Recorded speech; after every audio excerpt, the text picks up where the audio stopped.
All right, folks, coming up on the screen, we got one of these things is the end of the world, and the other one, well, it's just an asteroid hurling toward Earth at the speed of sound. Okay, that's a joke, but listen, it's not comical, but it is, I want to make sure that we're holding and we're keeping everything in perspective, right? So the Fed has laid out a forecast, it's higher for longer, but at the same time, economically, it looks like a soft landing, right? I mean, they push back against the notion of a tidal wave of rate cuts next year. I still think that's good news. The overarching narrative is that Jay Powell has now given up on the notion of a soft landing, a lot of it out of his control.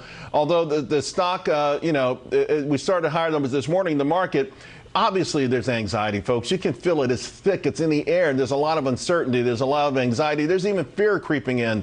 But that's nothing, really. If you're a stock investor, don't even worry about that compared to bondholders, because they are really, really getting a gut punch at this moment. And remember, we're talking mostly asset managers who loaded up on bonds big time. Remember, as that 10-year yield went past 4, every single one of them told me it was easy money. It was an easy lifetime opportunity to make easy money.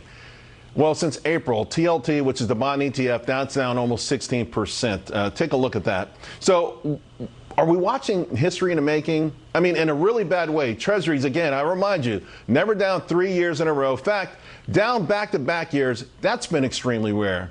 Now, the Mavens have loaded up to which I mentioned before, and they actually continue to voice confidence, right?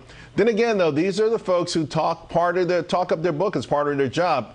So if you want to take the emotions out of what we're seeing right now, I suggest we take a look at yesterday, the 10-year bond yield. That's a chart of the gap. So remember, a gap is when you close at a certain level and you open significantly higher. That's a major gap. And what's really intriguing is it went through a key resistance point. I got to be honest, those are bond yields. If we were looking at a chart of a stock, it would be a screaming buy. That's right. From a technical point of view, it would be a screaming buy, which means in this case that bonds are a screaming sell.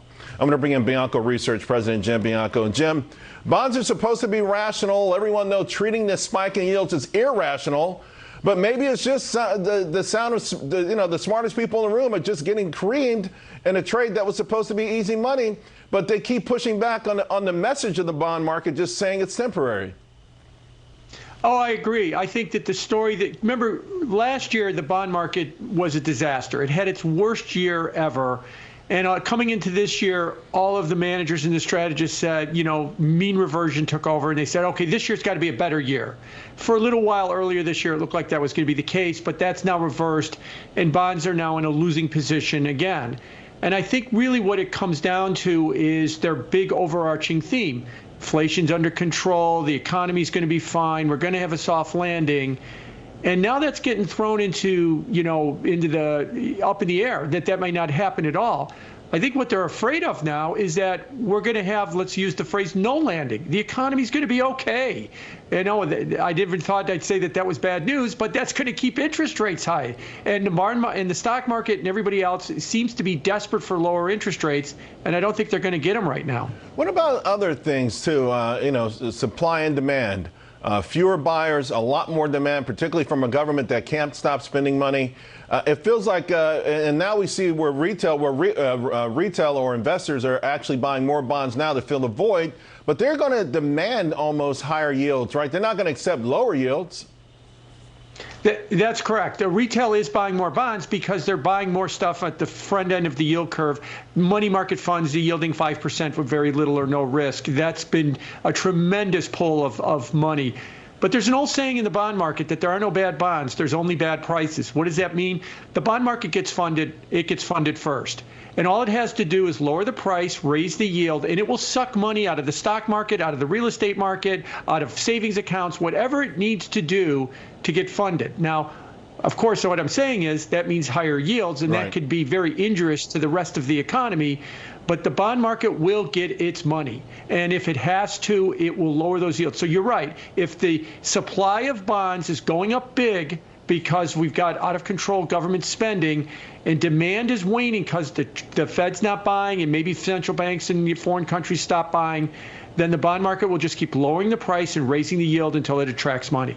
Let me ask you about the Fed speakers who are out today. I wouldn't say damage control, but they've been pretty straightforward about maybe one more rate hike, asking us to be patient. And to your point, almost suggesting that maybe there's a new narrative, not a new paradigm per se, but a different kind of setting we're not used to. What's your thoughts on this message? So far, stock market, I don't know if it's buying it, but it's created a little bit of calm. Yeah, I mean, they're coming out and they're talking about that there might be one more rate hike. Now, I'm in the camp that I'm a little bit more hawkish than the average Fed governor or Fed voter right now. I think they might wind up doing more. But that aside, I still don't understand why they would argue that there's one more rate hike. There's either going to be fighting inflation, which means at least one more, maybe more, or we're done. I mean, I don't understand this. Why is there going to be one more? And I think that confusion has been filtering through the market all week. Yeah. Where are we in this cycle, Jay? Are we almost done? Or are we not almost done? And that's kind of where everybody's up in the air about with where the Fed's going. You know, they may have to rethink just this constant communication, because it really starts to backfire, particularly when they're not sure, right? And, you know, when they're not sure, they communicate to us that they're not sure, and it makes us nervous. I agree. The biggest problem that they have at the Fed is there's this groupthink, right? They all come out, they all give us their own opinions, but then they all vote in line with each other. Yeah. So if you want to give me your opinion, then vote your opinion, and let's start seeing some disparate votes in the FOMC. But we don't. They all say different things, and then they all vote one way, and that's why we're all confused a lot. Hey, Jim, great stuff, my man. Have a great week, and always appreciate you. All right, folks, coming up, it's Republican versus